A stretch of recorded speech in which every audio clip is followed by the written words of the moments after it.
Hello guys, welcome to our channel. నేను మీ anchor Teja. ప్రస్తుతం మనతో పాటు సీనియర్ జర్నలిస్ట్ దాము బాలాజీ గారు ఉన్నారు. నమస్తే సార్. నమస్తే. అయితే బెంగళూరులో జరిగిన రేవ్ పార్టీలో నటి హేమ గారిని అరెస్ట్ చేయడం మనందరికీ తెలిసిందే. అయితే రీసెంట్గా ఆమె బయటకు వచ్చారు. బయటకు వచ్చిన తర్వాత మా ప్రెసిడెంట్ మంచు విష్ణు గారిని కలవడం జరిగింది. అయితే మీరు నన్ను ప్రొటెక్ట్ చేయాలి, కానీ మీరు నన్ను ఎట్లా ఇక్కడి నుంచి బహిష్కరిస్తారు అని చెప్పేసి ఆమె మాట్లాడారు. సో దాని గురించి హేమ ఈరోజు ఒక సంచలనమైన లేఖ రాసింది. ముఖ్యంగా లేఖ రాసి ఆమె స్వయంగా వెళ్ళి మా అధ్యక్షుడు మంచు విష్ణుకి పర్సనల్గా ఇచ్చింది ఆ లెటరు. అట్లాగే ఒక కాపీని చిరంజీవి కూడా పెట్టింది. దాన్ని మీడియాకు కూడా ఆమె రిలీజ్ చేసింది, మీడియాతో కూడా మాట్లాడింది. అంటే ఆమె ప్రధానంగా ఆ లెటర్లో ఏముందంటే, నేను డ్రగ్స్ కేసులో అంటే నేను రేవ్ పార్టీలో అరెస్ట్ అయినట్టుగా వార్తలు వచ్చాయి, అంటే నన్ను పట్టుకున్నట్టుగా దాని మీద కేసు పెట్టారు పోలీసులు, నన్ను అరెస్ట్ చేశారు. యాక్చువల్గా నాకు అది రేవ్ పార్టీనా ఇంకోటి డ్రగ్స్ ఉన్నాయి ఇవేం తెలీదు. ఒక ప్రొడ్యూసర్ ఫ్రెండ్ బర్త్డే ఉంది రమ్మంటే బర్త్డే పార్టీకి నేను వెళ్ళాను. అది మామూలుగా మీకు తెలుసు, ఇండస్ట్రీలో ఎవరైనా పార్టీలు ఇస్తుంటే పిలుస్తారు, మనం వెళ్తాము. అక్కడ డ్రగ్స్ ఉన్నాయా ఇంకోటి జరుగుతుందని మనకు నాలెడ్జ్ ఉంటే మనం వెళ్ళాము, నాలెడ్జ్ లేనప్పుడు వెళ్తాము.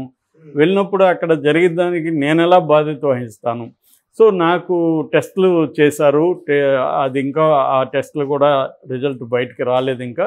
అయితే నా మీద వాళ్ళు కావాలనే ఫాల్స్ అలిగేషన్ పెట్టి వాళ్ళు ఈగో హర్ట్ అయింది. నేను అక్కడికి వెళ్ళలేదు, బయట ఉన్నానని వీడియో పెట్టడం వల్ల పోలీసులు ప్రిస్టేజ్గా తీసుకొని నన్ను అరెస్ట్ చేశారు. నిజానికి 86 మందికి అక్కడ పాజిటివ్ వచ్చింది. వాళ్ళని ఎవరిని అరెస్ట్ చేయలేదు, నన్ను ఎందుకు అరెస్ట్ చేశారు అంటే వాళ్ళు ఇగోకపోయి నన్ను అరెస్ట్ చేశారు. బెయిల్ మీద బయటకు వచ్చాను. నేను ఒక ప్రిస్టేజియస్ ల్యాబ్లో టెస్టులు కూడా చేయించుకున్నాను వాలంటరీగా. రిపోర్ట్లు కూడా దీనికి చేస్తున్నాను, మీరు ఆ ల్యాబ్లో కూడా చెక్ చేసుకోండి. లేదు మీరు నన్ను టెస్ట్ చేయిస్తానన్నా కూడా నేను రెడీగా ఉన్నాను, డ్రగ్స్ నేను తీసుకోలేదు అనేది ఆమె చెప్పింది. సో అదొకటి. రెండవది ఆమె ఏం చెప్పిందంటే, ఇలాగా మీరు మా అసోసియేషన్, మా అంటే ఏమో అర్థం, సినిమా నటీనటులకు సంబంధించిన వెల్ఫేర్ అనేది చూసుకోవడానికి ఉన్న అసోసియేషన్. అది ఏదైనా డైరెక్టర్ అసోసియేషన్ కానీ ప్రొడ్యూసర్ ఇవన్నీ కూడా దేనికి అవి ఆయా విభాగాల్లో పనిచేసే వాళ్ళ వెల్ఫేర్ కానీ వాళ్ళకి సంబంధించిన రైట్స్ కానీ వాటిని ప్రొటెక్ట్ చేయడానికి పెట్టుకున్నవి తప్ప అవి వేరే యాంగిల్లో ఏమీ లేవు అవి. సో అట్లాంటప్పుడు మీరు నాకు ఒక అన్యాయం జరిగి నేను ఒక అన్యాయంగా కేసులు ఇరికిస్తే నాకు మీరు సపోర్ట్ చేయాల్సింది పోయి నా ప్రాథమిక సభ్యత్వాన్ని మీరు ఎలా తీసేస్తారు అన్న ఆవేదనతో ఆమె ప్రశ్నించింది. యాక్చువల్ నేను ఇదే విషయాన్ని 2-3 సార్లు చెప్పాను.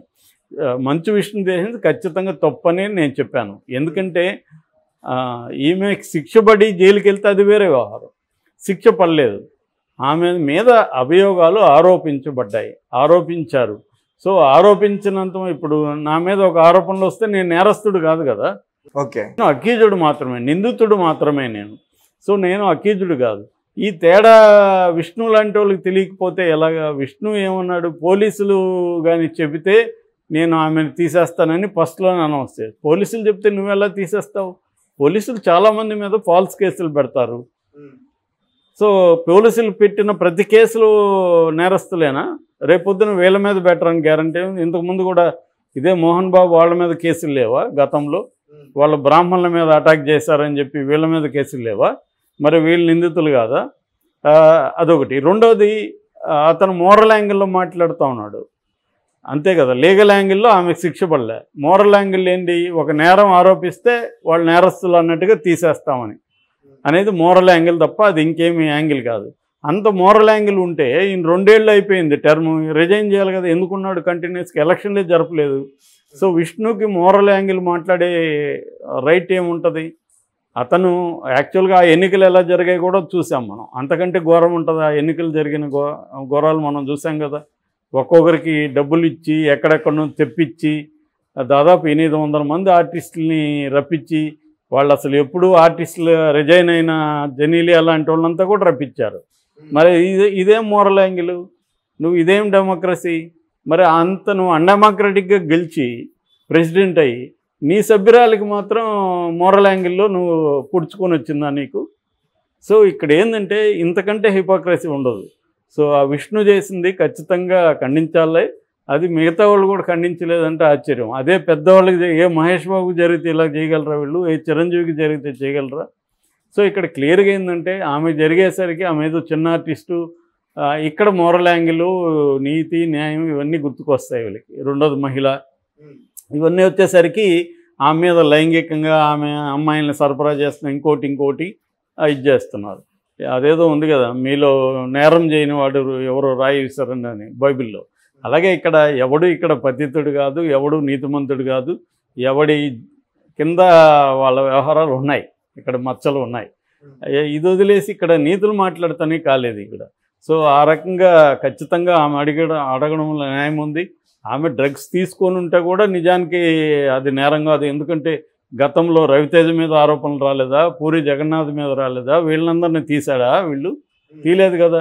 సో కాబట్టి డ్రగ్స్ తీసుకున్నారా లేదనేది లీగల్ వ్యవహారం, అది అంత తప్ప అది మోరల్ యాంగిల్ కాదు. డ్రగ్స్ తీసుకొని ఉన్నా కూడా మోరల్ యాంగిల్. నువ్వు తాగి బాగా ఫుల్గా ఒక ఫుల్ బాటిల్ తాగుతావు, ఫుల్ బాటిల్ తాగడానికి కొద్దిగా డ్రగ్ తీసుకోవడానికి పెద్ద తేడా ఏం లేదు, ఫుల్ బాటిలే ఎక్కుతుంది. కాబట్టి నువ్వు ఎలా డిసైడ్ చేస్తావు? కొన్ని దేశాల్లో నేను ఆ మధ్య థాయిలాండ్ వెళ్తే ఎక్కడ చూసినా అమ్ముతున్నారు, మొత్తం ఓపెన్గా కొనుక్కొని వాడుకోవచ్చు. సో కాబట్టి ఇది లీగల్గా మాట్లాడాలి తప్ప మోరల్ యాంగిల్కి వెళ్ళకూడదు.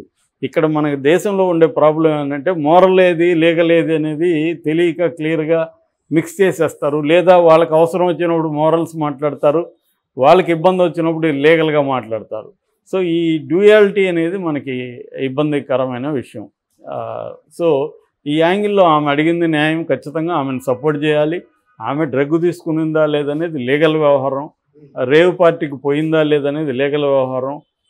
రేవ్ పార్టీకి పోతే తప్పేం లేదు, అక్కడ ఏమన్నా డ్రగ్స్ తీసుకుంటే అది లీగల్గా తప్పు తప్ప ఇప్పుడు అన్ని చోట్ల పార్టీలు జరుగుతున్నాయి, వాటికి రేవ్ పార్టీ అని ఒక పేరు పెట్టి అదేదో రేవ్ పార్టీ అంటే చేసుకుంటారంట, ఇట్లా ఎవడికి తెలుసు అవన్నీ చూసారా మీరు? సో ఇవన్నీ కూడా ఏంటంటే ఎవడో చెప్పడం, ఇట్లా చేసుకుంటారంట అట్లా చేసుకుంటారని. సో దీని నుంచి లీగల్గా మాట్లాడడం, ఈ చెప్పేవాళ్ళకి అందరికీ ఛాన్స్ వస్తే వీళ్ళు కూడా వెళ్తారు. ఇట్లా ఉందంట వస్తావురా అంటే పోయేవాళ్ళే వీళ్ళు. వీళ్ళకి ఏంటంటే మోరల్ యాంగిల్లో మాట్లాడడం. సో కాబట్టి ఖచ్చితంగా విష్ణు చేసింది ఖచ్చితంగా తప్పది.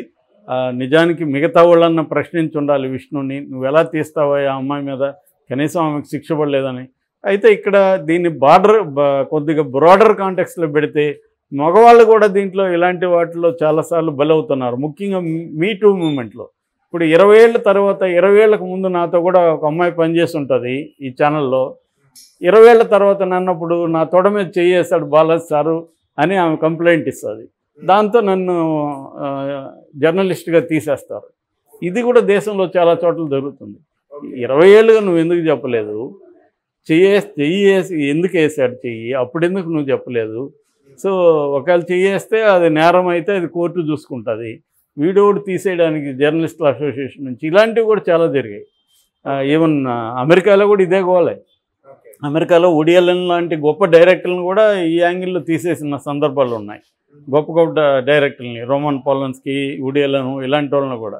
సో ఇది ఏంటంటే ప్రపంచవ్యాప్తంగా కూడా ఈ గోల్ ఉంది, ఏది మోరల్ అండ్ లీగల్ ఇష్యూస్లో క్లారిటీ లేకపోవడం, దానేమంటారు ఒక హిపోక్రసీ ఉండడం అనేది జరుగుతుంది. ఆ యాంగిల్లో చూసుకున్నప్పుడు విష్ణు మాట్లాడిన తప్పు. కనీసం చిరంజీవి లాంటి వాళ్ళైనా దీంట్లో జోక్యం చేసుకోవాలి. ఆ అమ్మాయి ఒకవేళ నేరం చేస్తుంటే కోర్టు ఉంది, అవి చూస్తారు. వీడికి ఎందుకు, నిజానికి ఆ అమ్మాయికి ఏమైనా హెల్ప్ కావాలంటే నువ్వు లీగల్ హెల్ప్ చేయాలి ఒక అసోసియేషన్గా. ఇంకెందుకు అసోసియేషన్ ఉండేది, ఇంకెందుకు వీళ్ళు డబ్బులు కట్టేది? సో ఇదే తప్పు గతంలో కూడా మా అసోసియేషను శ్రీరెడ్డి విషయంలో కూడా చేసి, శ్రీరెడ్డి యాక్చువల్గా విక్టిమ్, ఆ అమ్మాయి ఒక దీనికి విక్టిమ్. ఆ విక్టిమ్ అమ్మాయి నాకు అన్యాయం జరిగిందని ఆ అమ్మాయి లేవదీస్తే ఆమెకు సభ్యత్వం రిజెక్ట్ చేస్తారు వీళ్ళు. సో అది అప్పుడు తర్వాత చంపలేసుకున్నారు తప్పని. ఇది కూడా అటువంటిదే. రేపు పొద్దున అమ్మాయి కోర్టుకు వెళ్ళిందంటే కూడా విష్ణుకి వాచిపోతుంది, నువ్వు ఎలా తీస్తావురా అమ్మాయిని అని చెప్పి. కాబట్టి ఎందుకంటే వాళ్ళ బైలాస్ అంతా ఉంటాయి, అదేమీ ఇది కాదు. ఆ బైలాస్లో ఎవరైనా కేసు నీ మీద పెట్టగానే నేరం అట్లా అనుకుంటే మనకు పార్లమెంట్లో మెజారిటీ ఎంపీలు కేసులు ఉన్నాయి, మన సీఎంల మీద ఉన్నాయి.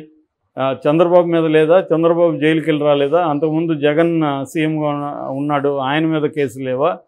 సో మరి వాళ్ళంతా ఎలాగ ఉన్నారు? వీళ్ళు వెళ్ళి వాళ్ళ దగ్గరికి పోయి చేతులు కట్టుకొని నిలబడుతున్నారుగా మరి వీళ్ళు.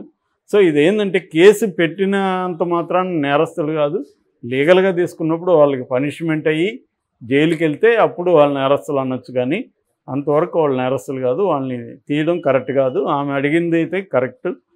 ఈ విషయంలో